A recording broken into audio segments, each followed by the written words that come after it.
right now. I'm giving you in the profile my slushy deck in real life, my actual recorder that I have in real life. I'm not sure how to take videos off of yet, so yeah, we're just gonna sit with this right for now. Yeah. It's pretty close to similar ones. Is there really much I need to explain here? Oh, the only thing isn't in my deck in real life is Mr.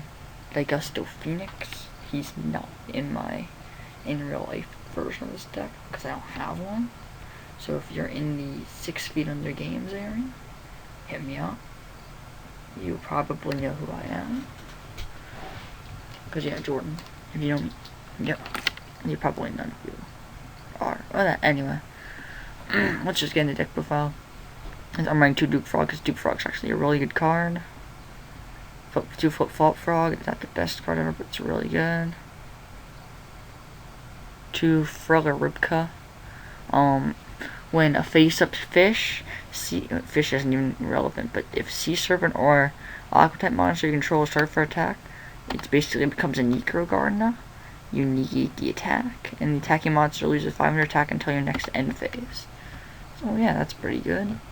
I'm running 2. Oh, I get him the graveyard pretty easily with Slushy. It has really good. Swap Frog has really good Swap Frog synergy. Also, hand destruction and card destruction fodder. Yeah. This deck likes to dump cards in the grave that are like not really that live unless they're in the grave.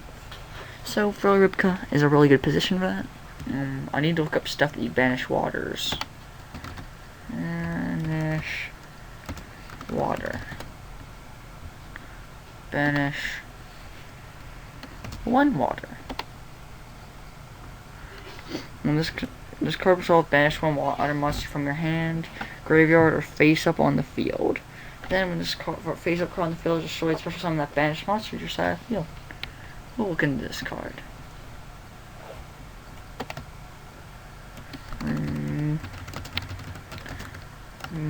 Play 1 water. 1. Oh, okay. So that's enough of that. Not really much of anything. So yeah, we got Dupe Frog because it's good. I said so. Hydric Geodon. This is a really good card. When it destroys monster by battle and sends it to the graveyard, it brings another one out. You're probably wondering, hey, it's not that great. Why are you running them?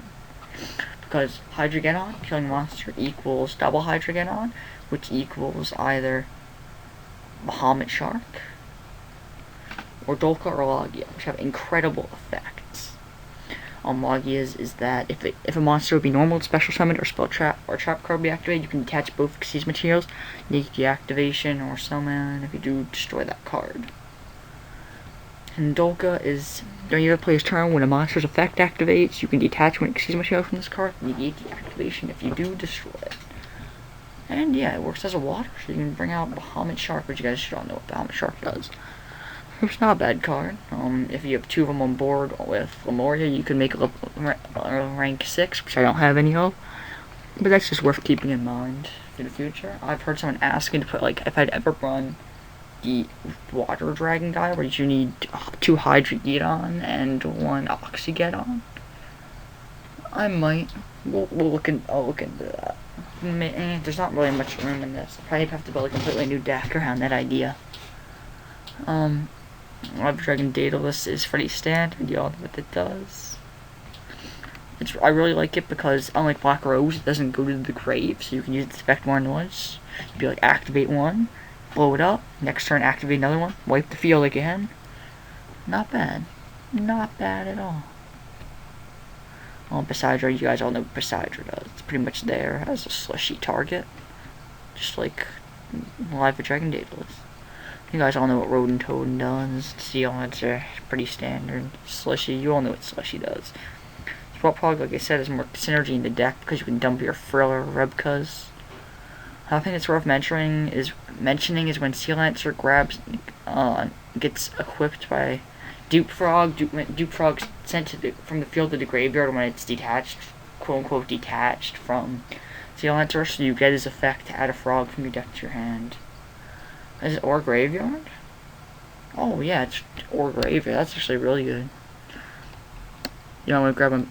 Technically, you typically want to grab it from your deck because in the graveyard they're rodent, toad, and banish targets. So yeah. But what else is worth explaining? Yeah, creature swap is pretty standard. It's a really good card in this deck. Dark Hole, pretty standard. Card destruction, hand destruction. Like I said, they're there to discard because this deck can get bad hands and could use a bit of consistency. So they're there for quote-unquote draw power, but hand destruction's better than more every because it discards cards. Yeah. Heavy Storm, pretty standard. Triple Lemuria, that's pretty standard for me. The third part of the Holy Trinity, they're pretty standard, all of them.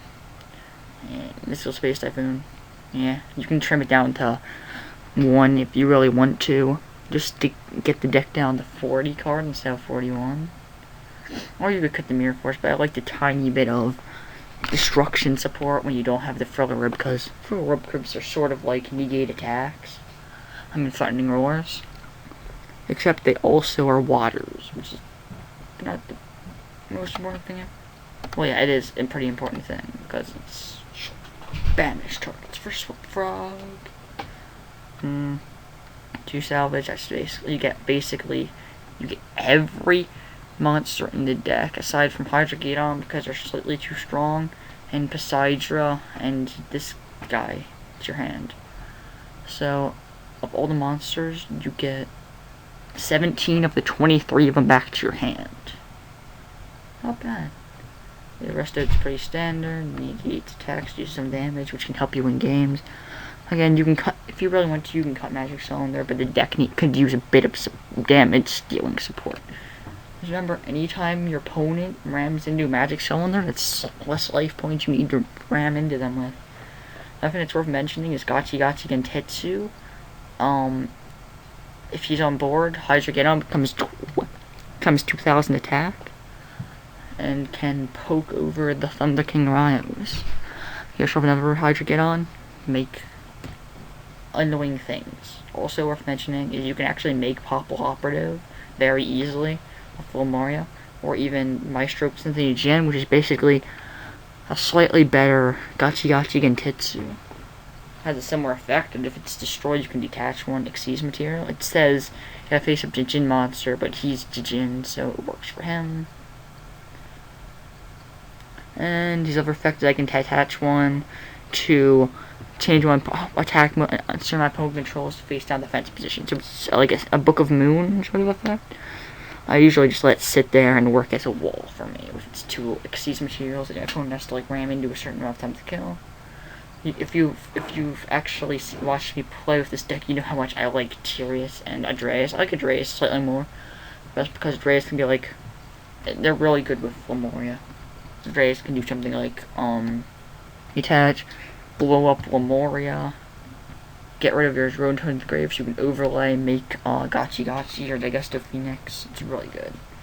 And Heretic Sun Dragon, Overlord of Heliopolis. That's one heck of a name. Honestly, it's just there because it's possible if you have let's see, if you have 2 of these guys on board, you're gonna, let's see, these are level 7. Yeah, level 7, 1, 2, 3, 4, 5, 6, 7. Okay, I'm changing this right now. I'm looking up I actually have Dyson Spheres in real life. So I'm gonna run Dyson Sphere. Dyson Spear, if you have a Viva Dragon Daedalus and a Poseidra on board, and a Lemuria, they become level 9, so you can make Dyson Spear, which, during your battle step, that's basically that, yeah, battle phase. Battle step? Why battle step? Is that like a new thing that's coming out? During your opponent's turn, if this Xyz material monster, this card with Xyz material monster, once per battle step, during your opponent's turn, if this card with Xyz material is attacked, negate the attack, which is a quick effect. When this card is targeted for an attack, when this card, while it has no Xyz materials, you can target 2 monsters in your graveyard, attach those monsters to this card, It exceeds materials. So pretty much its effect is, first part of its effect is, if it's targeted for attack, you can negate it while it exceeds materials. If it has none, it gets 2 back when it's attacked. During your main phase 1, you can attach one exceeds material from this card. This card can attack your opponent directly this turn. But your opponent must control a monster of higher attack than this card for you to activate and resolve this effect. So it's it's really good. It has 3,000 defense, 2,800 attack, and it basically has another Threatening Roar-esque effect, sort of like Feather Ribcas, except it's even better if your opponent tries to attack him and you have nothing on board. There we go. Wait, why is this still open? Hang on.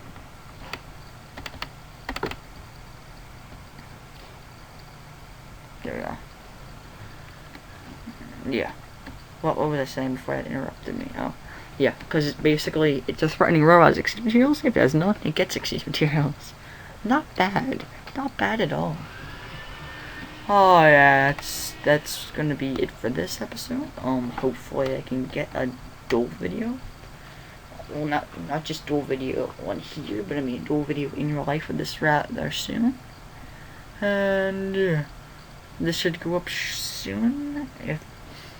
I just had the dueling network mons are retarded video recently. So if you like that video, if I get 5 people that like that video, I'm going to make a new alt and just start trolling people, including mons. With that all, peace YouTube. And yeah, I just think it's worth mentioning that I'm going on vacation next week. Not this, well, the week after this is uploaded, I will be gone that entire week, and I'm probably not going to be uploading much of anything. I might be able to record 1 or 2 things off my dad's iPod and upload, but don't get yourself overjoyed for that, because it's going to be rather short. See you, YouTube.